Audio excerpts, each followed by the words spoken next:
Saksakallan gunarnavasya Vande Guru Sri Charanarabindam.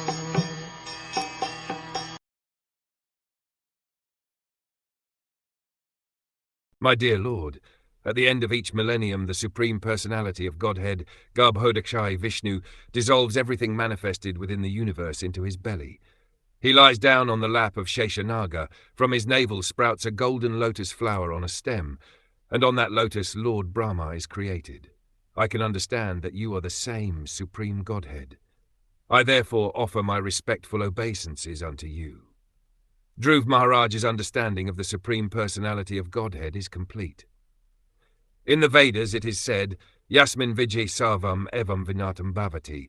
Knowledge received through the transcendental, causeless mercy of the Lord is so perfect that by that knowledge the devotee becomes acquainted with all the different manifestations of the Lord. Lord Kshirodakashai Vishnu was present before Dhruv Maharaj, who could also understand the Lord's two other forms, namely Garbhodakashai Vishnu and Karanodakashai Mahavishnu.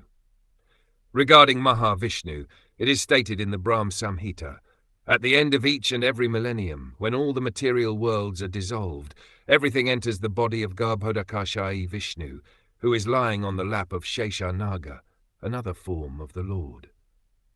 Those who are not devotees cannot understand the different forms of Vishnu and their positions in regard to the creation. Sometimes the atheists argue, how can a flower stem sprout from the navel of Garbhodakashai Vishnu? They consider all the statements of the Shastras to be stories.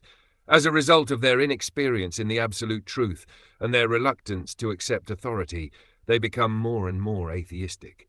They cannot understand the Supreme Personality of Godhead. But a devotee like Dhruv Maharaj, by the grace of the Lord, knows all the manifestations of the Lord and their different positions. It is said that anyone who has even a little of the Lord's grace can understand his glories. Others may go on speculating on the absolute truth, but they will always be unable to understand the Lord. In other words, unless one comes in contact with a devotee, it is not possible to understand the transcendental form or the spiritual world and its transcendental activities.